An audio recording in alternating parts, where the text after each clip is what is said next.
Across Africa, China is striking deals to secure access to raw materials vital to its economic growth. China's government has given Ghana a $3 billion loan to develop its infrastructure. More than 10,000 Chinese immigrants are arriving here every year, many of them hoping to make money. I was in Dunkwa, 6 hours drive from the capital Accra. I'd heard that hundreds of Chinese miners had arrived here in the past 2 years. Their presence in the town was hard to miss. It even has a Chinese supermarket. Dunkwa is a boom town. Its streets are lined with shops offering to buy gold. As soon as I arrived, I heard 2 Chinese miners had been arrested. Outside the police station, I met Francis Aqua. He grows cocoa, one of Ghana's biggest exports. He said he'd arrived at his farm to find that 2 men had driven a digger onto a field and started to dig for gold. They have excavated the land, destroying the cocoa farm. He said he could scarcely believe what had happened. It was a shock to me, because that is my life. You know, cocoa farming, it's a future. It's my future. They have destroyed my future now. How will I get out for my children and wife? It's a problem now. The miners were in the station, but the police refused to let me see them. Off the record, a senior officer said that the area had been swamped by illegal Chinese miners, and he didn't have the resources to stop them. Only Ghanaians can get licenses for small-scale gold mining. Foreigners can provide equipment and services, but just 75 Chinese people have legal permission to do so, according to government figures from August. Ghana's Chamber of Mines says that thousands of Chinese people work in mining. I left town to track down some Chinese miners.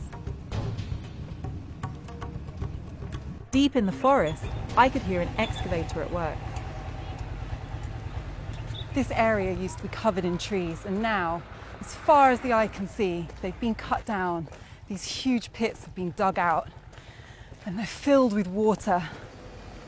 In the heart of the mine, Chinese miners were digging up the gravel. They were looking for a heavy black sand that contains gold ore. Gold mining is hugely profitable. Because of the global economic downturn, its price has doubled in 4 years. 40-year-old Huang Renzhong had been a tea farmer in China. He said there was only one reason he'd come. 我们过来就是为了生活，为了养活一家人，为了挣钱。 He said he was paid about £120 a week, much more than he could earn in China. Why do Ghanaians need Chinese people to come here and work on these mines? 这个我不太清楚。反正来了这里，他们也对加纳人也有好大的帮助。 He worked with 8 Ghanaians who came from another region, but he said there was tension between the Chinese miners and people from the local villages. There were several empty shotgun cartridges on the ground around us. Why do you need to have guns here? 我们买枪是为了防你们本地人来打劫的。 There are regular reports of Chinese miners being robbed for their gold and the money they earn from it. Is it legal for you to be working here on this mine? 我们是来打工，我们管不了那么多，反正老板有活干，我们就干。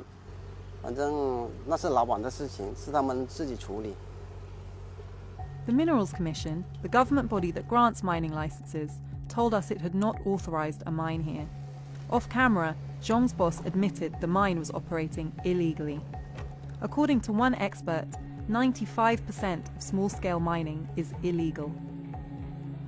For decades, Ghanaians have been able to dig for gold using traditional tools. The law aims to provide much-needed jobs while protecting the environment. But the arrival of the Chinese has led to big changes. The machinery they use often leaves behind significant amounts of gold that can only be extracted by hand. This has created a new secondary industry that's drawn in thousands more Ghanaians, hoping to strike it rich. But it can be dangerous work. In a local hospital, I found 35-year-old Yao Asumang having his broken leg treated.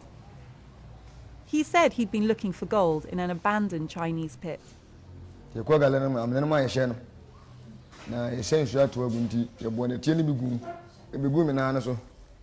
Yao said he knew mining was dangerous, but he had a wife and children, and this earned him more than being a farm labourer. How will you support your family while you're injured? Emilia Jamfor is in charge of the accident and emergency unit. She said she saw lots of injured miners. They come with fractures, gunshot wounds, chest injuries. When it happens, they bleed internally, and if care is not taken, sometimes they can die within 1 or 2 hours. What's the most serious you've seen?